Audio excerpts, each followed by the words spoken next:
Hello mga idol, shoutout nga pala sa iyong aso na zombie rin at sa kaibigan natin dyan na nanunood sa ibang planeta ay pakiregards na lang dyan sa tropa nating alien, shoutout rin pala sa asawa ni idol na si Abigail Di Malanta.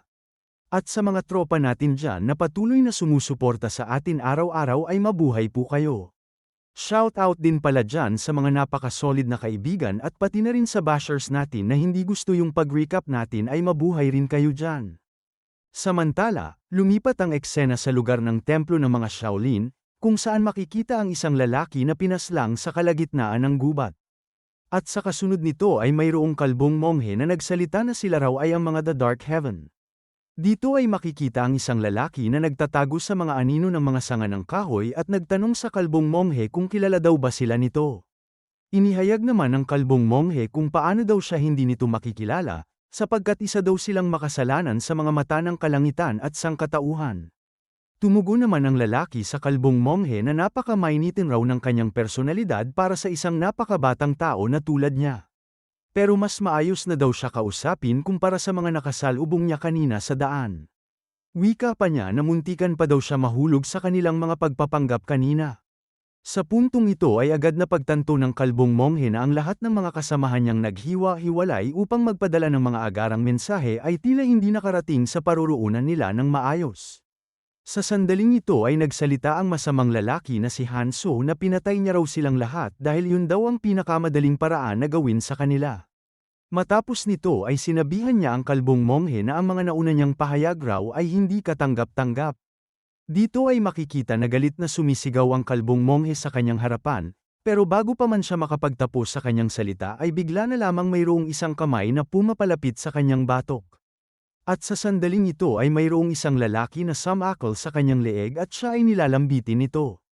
Kasabay nito ay tumatawa lamang si Hanso sa kanyang harapan habang siya ay pinagmamasdan nito na sinasakal ng kanyang kasamahan.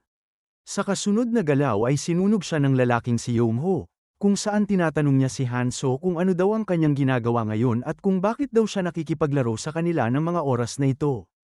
Kasabay nito ay makikita na tila hindi gusto ni Hanso ang amoy ng nasusunog na lalaking monghe, at siya ay nagpahayag sa kay Yongho na binabalak niya na raw sana huminto kanina ngunit siya daw ay agad na dumating. Tinanong rin niya si Yongho kung kamusta daw ba ang mga nagaganap doon sa itaas. Tumugon naman si Yongho na sobra daw siyang nag-enjoy doon sa itaas at napakasarap daw sa pakiramdam ang pumatay. Matapos nito ay tuluyan na nilang iniwan ang mga taong pinatay nila at nagpatuloy sa paglakad papunta sa templo ng mga monghe. Wika pa ni Yongho na ang disipulo raw ni King Dharma ang siyang may hawak ng Green Jade Ruyi. Sa kabilang banda naman ay makikita na ginigising ni Mujin si Champang matapos ito mawala ng malay kanina sa laban nila ni Jong Richu. At nang siya ay hindi pa gumising ay agad na pinagsasampal siya ni Mujin sa kanyang pisngi para ito ay bumangon. Matapos ang ilang mga pananampal ni Mujin ay nagawang makagising ni Champang mula sa pagkatulog. Kung saan makikita na ang kanyang dalawang pisngi ay namamaga dahil sa malakas na pagsampal ni Mujin. Dito ay makikita na tinatanong siya ni Mujin kung siya ba ay kanyang naaalala o nakikilala pa. Kasabay nito ay binati siya ni Champang kung saan nagawa pa rin niyang makilala si Mujin at inihayag na kay tagal na rin daw simula noong huli silang magkita. Sinambit rin niya kay Mujin na hindi pa raw niya kailanman naranasan na masampal sa mukha ng ganito kalakas dati. Kaagad namang humingi ng paumanhin si Mujin dahil sa hindi kaaya-aya na pananampal, sapagkat mahalaga lang daw talaga ang sitwasyon ngayon kaya kinakailangan niyang gawin ito. Dito ay kinuwento rin ni Mujin na pinatay raw ni Jong Richu ang abat ng Shaolin na si King Dharma. Kasunod nito ay inihayag rin ni Mujin na hindi pa raw nila alam ang tunay na pagkakakilanlan ni Jong Richu. Pero ang hinala daw nila ay isa siyang mamamatay tao na ipinadala mula sa demonic cult. Kasabay nito ay iniisip ni Champang ang sinambit ni Mujin tungkol sa demonic cult. Kung saan muli niyang binaliktanaw ang eksena at mga pangyayari kanina noong naglaban sila ni Jong Richu. Ngunit agad niya ring naalala ang mga naunang mga pahayag ni Jong Richu sa kanya na sila raw ay magkaibigan dalawa. Kaya't sa puntong ito ay inihayag niya kay Mujin na hindi daw yun totoo. Sa puntong ito ay nagtataka si Mujin sa biglaan na pagkontra ni Champang sa kanyang pahayag. Kaya tinanong niya muli si Champang kung ano ang kanyang ibig sabihin. Dito ay makikita na inihayag ni Changpeng na si Jong Richu raw ay isang kaibigan niya at wala daw paraan na gagawin niya ang mga bagay na yun. Subalit kaagad namang tinakpan ni Mujin ang kanyang bibig upang pigilan ang mga sinasambit niya sa kanyang bunganga. Sapagkat sa mga oras na ito ay mayroong mga tao na nakikinig sa kanilang paligid kung saan nagsikilos ang mga ito para dakpin at hulihin si Jong Richu. Dito ay makikita na bumubulong si Mujin sa harapan ni Changpeng kung siya ba ay nawawala na sa kanyang katinoan. Dahil si Jong Richu daw ay isa ng kalaban ng buong Merem, at ang pagtawag daw sa taong ito na kaibigan ay hindi magandang ideya sa ngayon. Wika pa ni Mujin na huwag na daw niya uulitin ito. Dagdag pa niya kung ito ba ay kanyang naiintindihan. Sa kasunod nito ay inihayag rin ni Mujin sa kanya na si Jong Richu daw ay nagmula sa mga demonic heads at hindi niya alam kung anong mga pakana ang ginamit niya para makuha ni Jong Richu ang loob ni Changpeng. Ngunit ang lahat daw ng iyon ay isang panlilinlang upang patayin si Grandmaster King Dharma. Tumugon naman si Changpeng kay Mujin kung siya ba ay sigurado sa kanyang mga sinasabi, at kung mayroon daw ba nakasaksi na ginawa niya ang krimen na iyon. Sumagot naman si Mujin na wala daw may nakasaksi pero natitiyak nila raw na siya ang may kagagawa ng pagpatay. At mayroon na rin daw isang pangkat na nabuo upang habulin siya, at libu-libong mga martial artist na rin daw ang naghahanda upang iligtas ang mga monghe sa templo ng mga Shaolin. Inihayag rin niya kay Changpeng na ang Fire King at ang kanyang master na si Jin Taekyang ay kasalukuyang nakaalis na patungo doon.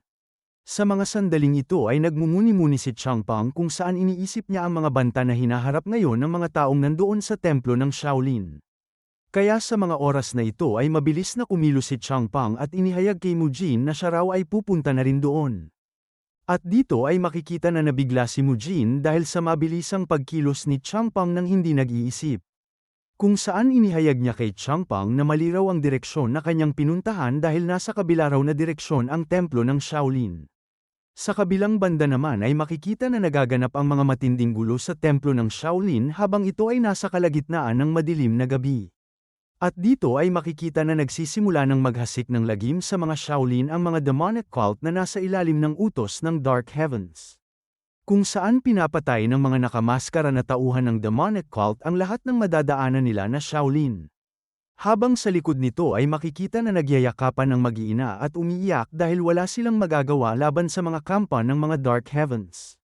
Dito ay nagsimula ng mag-utos ang isang lalaki na nakamaskara sa kanyang mga kasamahan na patayin raw nila ang lahat ng mga nandito, at huwag daw sila magtira ng kahit isang tao na buhay. Sa mga oras na ito ay hindi naman nagpatinag ang mga mandirigma ng mga Shaolin at sila ay lumaban sa kanila kung saan nagawa nilang patayin ang isa sa kanila. Wika pa nila sa kanilang mga kasamahan na protektahan raw nila ang mga bata at ang lahat ng mga tao na nakapalibot sa kanila. Sa kasunod na galaw ay hinarap ng mga kalbong monghe at nilabanan ang mga masasamang tao na kasuot ng maskara. Sinabi rin nila sa isa't isa na huwag daw sila umatras sa kanila. Ilang sandali nito ay agad mayroon silang napansin na sobrang liwanag sa bandang itaas nila, kung saan bigla silang napahinto sa mga oras na ito. Matapos nito ay bigla na lamang mayroong malakas na pagsabog kung saan ang mga taong nakamaskara ay tinamaan dahilan na magkapira-piraso ang kanilang mga katawan. Dito ay makikita ang isang tao na siyang tumira ng malakas na pag-atake mula sa itaas ng templo.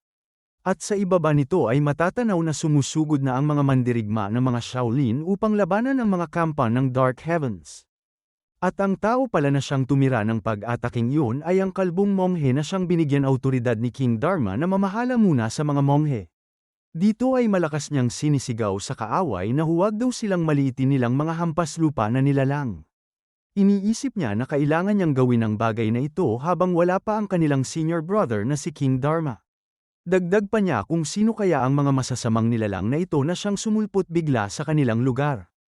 Ilang sandali nito ay agad niyang napansin na bigla na lamang bumabangon ang mga taong nakamaskara na siyang pinaslang niya kanina.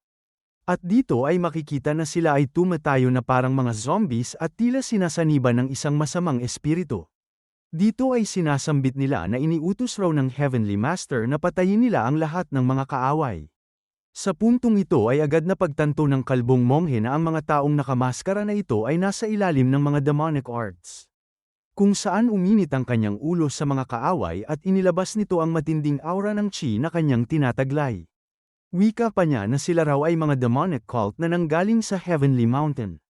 Kasabay nito ay bigla na lamang dumating ang dalawang tauhan ng Dark Heaven sa kanyang likuran, at inihayag ni Hanzo sa kanya na tama raw ang kanyang iniisip. Samantala nagsalita rin sa kanyang likod si Yonghu na ilang beses pa daw ba niya kailangang makita ulit ang bobo at walang kwentang teknik na kanyang ginamit kani-kanina lang. Sa kasunod nito ay tinanong ni Hanzo si Yonghu kung pwede daw ba na siya na ang bahala sa kanya. Sumagot naman si Yonghu na syempre naman daw, sapagkat hindi daw niya pwedeng tanggihan ang kanyang pabor matapos raw makita niya ang 100 Steps Divine Feast ng kalbong monghe. Pagkatapos ay sinabi niya kay Hanzo na kumilos na daw siya at kunin ang isang bagay na pinapakuha sa kanila. Samantala nag-iisip naman ang kalbong monghe kung sila ba dalawa ay ang demonic heads. Sa kasunod nito ay tinanong ni Yonghu ang kalbong monghe kung siya ba ang pinakaunahang disipulo ni King Dharma na si Hang Chien. Matapos nito ay agad inihayag ni Hang Chien sa kanyang isipan na tama talaga daw ang kanyang duda tungkol sa kanila. Sapagkat ang dalawang lalaki daw na ito ay ang mga demonic heads na siyang pumatay ng hindi mabilang na mga disipulo ng Shaolin noong dakilang digmaan ng kabutihan at kasamaan. At si Hanzo at Yonghu daw ay ang strange yin-yang duo. Samantala inihayag ni Yonghu na tila raw malalim ang iniisip ni Hang Chien ngayon. Tumugon naman si Hanzo na mukhang masama raw ang iniisip ni Hang Chien ngayon. Matapos nito ay nagsalita si Hanzo kay Hang Chien na taos-puso daw siya nagbibigay ng kanyang pakikiramay sa kanya. Nagtataka naman si Hang Chien sa kanyang mga sinambit kaya tinanong niya si Hanzo kung ano ang kanyang ibig sabihin dito. Inihayag ni Hanzo sa kanya na mayroon daw siya narinig na may isang tao daw na namatay. Kasabay nito ay nagpahayag si Yonghu sa likuran na ang kanyang senior brother daw na si King Dharma ay namatay. Dahil sa kanilang sinambit ay labis itong nagbigay ng pagkabahala at gulat sa mga mata ni Hang Chien. At habang siya ay nakatitig sa kanila ay inihayag niya sa kanyang kaisipan na hindi raw maaaring mangyari yun. Dahil sa kanyang pagkakaalam daw ay nasa Muram Alliance si King Dharma, at isang paraan lang daw nila ito para pilitin siyang magpanik. Sa puntong ito ay galit na galit niyang isinigaw sa kanila na mga putang ina. Wika niya na ito raw ay mga kalokohan lamang na nanggagaling sa kanilang walang kwentang bunganga. Tumugon naman si Hanzo na nasa kanya na daw sariling pananaw ito kung maniniwala siya o hindi. Kasabay nito ay nagsalita rin si Yonghu na nasa kanila rin daw ang desisyon kung bubuhayin pa nila ang lahat ng mga monghe na nandito o hindi. Sa pagkakataong ito ay naghanda si Hang Chien ng kanyang bumabagang kamao at inihayag sa kanila na hindi niya raw inaasahan na makakalaban niya ang strange yin-yang duo ng magkasabay. Dito ay makikita na naghahanda na si Hang Chien para sa kanilang labanan, kung saan sumiklab ang kanyang matinding aura dahil sa galit na kanyang dinaramdam ngayon. At pagkatapos ay hinamon niya ang dalawa na harapin daw nila ang kanyang puot at galit. Nagsalita si Yonghu na nakakahiya man raw marinig ito pero may iba pa daw mahalagang bagay na kailangang asikasuhin ni Hanzo. Kaya siya lang raw ang kanyang makakaharap sa ngayon. Tumugon naman si Hanzo na ito raw ay napaka-importanteng bagay talaga. At sa kasunod na pangyayari ay agad nang kumilos si Hanzo at tumalon sa itaas ng bahay upang ito ay umalis. Kung saan inihayag niya sa kanila na kailangan niya raw pumunta ngayon sa meditation cave. Sa puntong ito ay nagbigay naman ng ilang segundo na pagtataka kay Hang Chien ang mga sinambit ni Hanzo. Sapagkat ang tinutukoy raw na meditation cave na siyang pupuntahan ni Hanzo ay ang lugar ng kinaroroonan ng monghe na si Unnamed. Kung saan nandoon rin daw sa kanya ang ipinagkatiwala na Green Jade Ruyi ni King Dharma. Dahil dito, ay agad na kumilos ng mabilis si Hang Chien upang habulin si Hanzo at pigilan sa kanyang binabalak. Kasunod nito ay mabilis ring kumilos si Yonghu at hinarangan ang daanan ni Hang Chien, wika pa niya sa kalbong monghe kung saan naman daw niya balak na pumunta. At dito ay makikita na inilapat niya ang umaapoy niyang palad patungo kay Hang Chien at muling ipinaalala sa kanya na siya raw ang kanyang makakalaban at hindi si Hanzo. Sa sandaling ito ay makikita ang matinding pagsabog sa lugar ng kinaroroonan nila Yonghu at ni Hang Chien. Habang si Hanzo naman ay mabilis na tinatahak ang daan at walang tigil na tumatawa patungo sa kinaroroonan ng Green Jade Ruyi. Matapos ang ilang minuto ay nagawa na niyang makarating sa meditation cave ng mga Shaolin. Kung saan ang isang monghe na nakabantay sa labas na kabilang sa 4 Heavenly Kings ay kanyang pinatay. Dito ay makikita na ang sandata lamang na ginamit niya sa pagpatay sa kanila ay ang kamay niya na binabalot ng matinding aura ng chi. Sa kasunod na galaw ay pinatay rin niya ang lahat ng mga natitirang Heavenly Kings sa labas ng kuweba, kung saan makikita na halos sa kanila ay wala ng buhay. Ngunit kahit madali niya lang napatay ang lahat sa kanila ay nagawa pa rin siyang masugatan ng isa sa mga monghe na nagbabantay. At dito ay kanyang sinambit na hindi niya raw inaasahan na ganoon rin pala sila kadelikado. Matapos nito ay tiningnan niya muli ang lalaki na nakahandusay sa pader ng bato. At siya ay nagsalita na mukhang sila nga ang apat na Heavenly Kings na siyang tinutukoy nila. Wika pa niya na sila raw ay mga malulupit rin at salbaheng monghe. Narinig din niya na nawala daw ang halos 70% ng kanilang mga puwersa noong dakilang digmaan ng kabutihan at kasamaan, pero hindi niya daw akalain na ganito pa sila katindi sa kabila ng lahat ng mga nangyari noon. Ngunit pagkatapos ng lahat ng ito ay inihayag niya sa kanyang sarili na hanggang dito na lang silang lahat. Sapagkat patay na rin daw si King Dharma pati na rin ang apat na Heavenly Kings na nagbabantay. At maya-maya raw ay mamamatay rin si Hang Chien sa kamay ng kanyang kasamahan na si Yomhu. At ang bundok daw ng Mount Song na siyang tinitirhan ngayon ng mga Shaolin ay malulunod sa dugo. At sila raw ay aalis lamang dito kapag nasunog na ang lahat ng mga lihim na kasulatan ng sining pandigma sa pavilion ng mga kasulatan.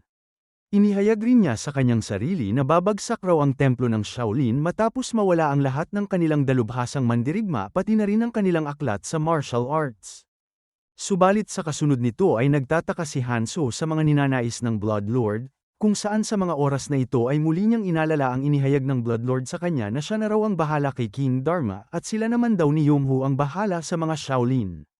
Dagdag pang sinabi ng Bloodlord sa kanya na iiwan niya raw sa kanyang imahinasyon ang pag-iisip kung ano ang mangyayari sa kanya kung hindi niya magawang kunin ang kagamitang Green Jade Ruby.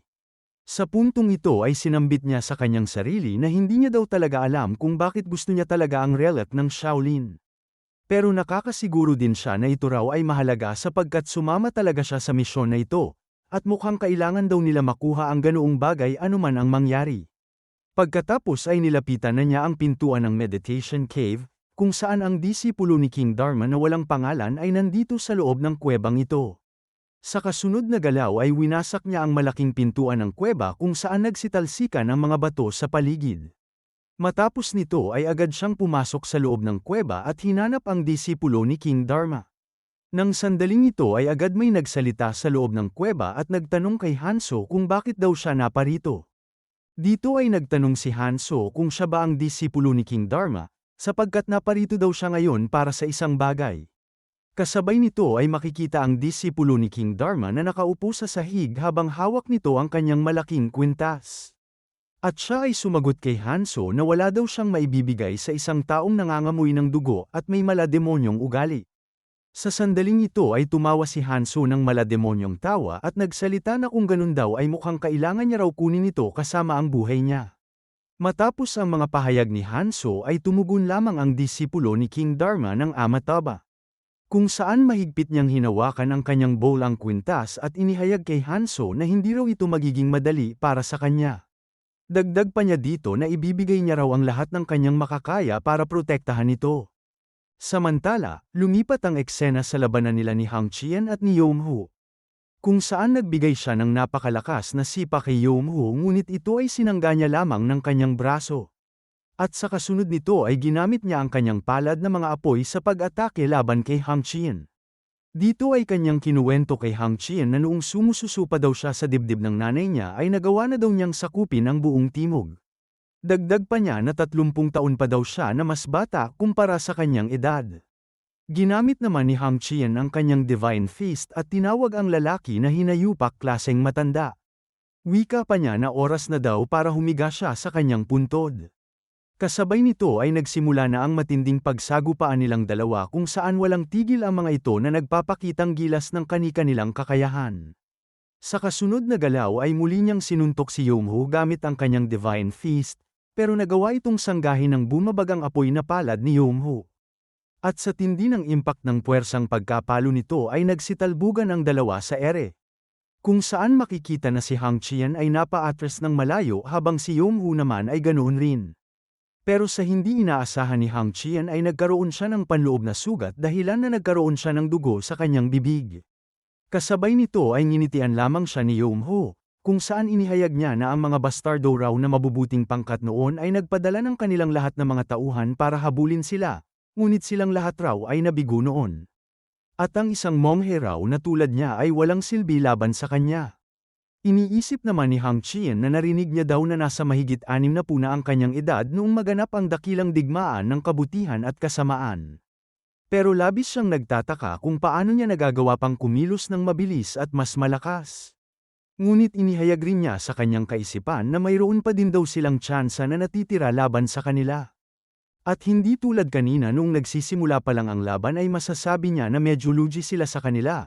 Pero ngayon ay halos pantay na ang laban matapos dumating ang halos 100 na mga monghe upang tumulong sa kanila. At kung makakapagtiis lang daw sila hanggang sa dumating ang backup mula sa alyansa ng Miriam ay malaki ang tsansa na sila ay makaligtas. Matapos nito ay agad siyang tinawanan ni Yongho, kung saan inihayag niya kay Hang Chien na alam niya raw kung ano ang eksaktong iniisip niya ngayon. Pagkatapos nito ay ginamit niya ang kanyang mga daliri upang sumipol ng malakas, dahilan na mabahala si Hang Chien sa binabalak na gawin ni Yongho. Matapos niyang sumipol ng malakas ay bigla na lamang mayroong sumabog ng napakalakas sa ginaganapang away ng mga monghe at demonic cult. At nang ito ay masaksihan ni Hang Chien ay nagdulot ito ng pagkabahala at panginginig sa kanyang sarili. Kasabay nito ay makikita ang pagtataka sa mga mukha ng mga monghe kung ano raw ang nangyayari dito. Ilang saglit ay bigla na lamang bumangon ng isang lalaki na nakamaskara na pinaslang nila na nagkaroon muli ng buhay. At dahil dito ay nagulat ang dalawang monghe sa kanilang nakita. Dito ay inihayag ng lalaking nakamaskara na ang Heavenly Master raw ay nag-utos sa kanila na patayin silang lahat. Sa sandaling ito ay napansin ng mga monghe na ang mga kalaban nila ay gumagamit ng demonic arts, kaya naman dali-dali niyang sinabihan ang kasama niya na umalis sila kaagad sa kanilang harapan. Sa kasunod na galaw ay bigla na lamang sumabog ang katawan ng lalaking nakamaskara na kinokontrol ng demonic arts ni Yongho. Pagkatapos nito ay napagtanto ni Hang Chien na unting-unti na bumabagsak ang templo ng Shaolin, kung saan makikita sa kanyang mukha ang labis na pag-aalala sa kanyang mga kasamahan. Dito ay makikita sa itaas na sinasambit ni Yongho na ang tawag daw sa kasanayan na ito ay Explosive Blood Demonic Arts. Masakit man daw pag-aralan ito pero maganda naman daw gamitin ito para sa ganitong sitwasyon. Dahil sa mga pangyayari ay labis na nagalit si Hang Chien at kaagad na sinugod si Yongho ng mga pagsuntok. Kung saan siya ay kanyang minumura at sinabihan na kung paano daw niya nagawa ito sa kanila. Nang makita niya ang pagkilos ni Hang Chien ay agad na tiningnan lamang siya nito at tinawanan. At pagkatapos nito ay nagbigay siya ng counter-attack kay Hang Chien gamit ang kanyang mga palad na apoy. Kung saan tumagos ang mga apoy sa kanyang katawan dahilan na mapunit ang kanyang suot na damit. Dahil dito, siya ay samuka ng maraming dugo sa kanyang bibig. Kung saan tuluyan rin siyang tumalbog sa mga malalaking pader ng mga bato na nagdulot rin ng pagkawasak nito. Pagkatapos nito ay tinawag siyang tanga ni Yongho at kinutya siya nito na matagal na daw siyang nag-aaral ng martial arts ng Shaolin pero hindi niya pa rin daw alam kung ano ang ibig sabihin ng unbending spirit. Samantala iniisip ni Hang Chien na isa raw pagkakamali ang kanyang ginawa, sapagkat ang kalaban niya raw ngayon ay isang halimaw na may kukumpara sa Ten Kings noong dakilang digmaan ng kabutihan at kasamaan. Gayunpaman, kailangan niya pa din daw maging mahinahon at mag-focus sa sandaling ito. Dagdag pa niya na hindi daw siya maaari na sumuko na lang ngayon. At kailangan niya lang daw maghintay pa ng kaunting oras hanggang sa dumating ang mga alyansa ng Miriam. Kasunod nito ay sinusubukan na niyang tumayo at muling pumorma ng kanyang estilo ng pakikipaglaban. Kung saan makikita na pinipilit niya ang kanyang sarili na makipaglaban kahit pa man na nahihirapan na siya dito. Kasabay nito ay hinamon niya si Yongho na subukan niya raw ulit na sugurin siya nito. Kasunod nito ay napabuntong hininga na lamang si Yongho matapos marinig ang mga paghahamon ni Hang Chien, kung saan sinambit niya kay Hang Chien na kaya raw naiinis siya humarap sa mga monghe na tulad niya dahil hindi raw sila palagi nawawalan ng pag-asa. Pagkatapos ay naglabas siya ng kanyang chi sa kanyang mga kamay para maghanda sa muli niyang pag-atake. Kung saan mabilis niyang hiniwa ang buong braso ni Hang Chien gamit ang matulis nitong chi sa kanyang kamay. Inihayag rin niya kay Hang Chien na malapit na daw siyang mamatay ngunit patuloy pa rin daw siya sa pagsasabi ng mga nakakapuno ng pag-asa na mga saloobin. Matapos nito ay agad niyang napansin na nagawang putulin ni Yongho ang kanyang buong braso, dahilan na siya ay sumigaw sa matinding sakit nito. At pagkatapos nito ay tinapakan siya sa mukha ni Yongho habang nakahawak siya sa sugatang braso nito. Dito ay inihayag ni Yongho sa kanya na pwede na raw siyang mamaalam ngayon sapagkat heto na raw ang katapusan niya. Ilang sandali nito ay bigla na lamang dumating ang Fire King at nagpahayag kay Yumhu na alisin niya raw ang marumi niyang paa sa kanya bago niya raw gawing abo ang kanyang kaluluwa. Samantala nagmungkahi rin si Taekyang sa Fire King na gilingin raw nila ang hinayupak na bastardong ito at gawing paminta.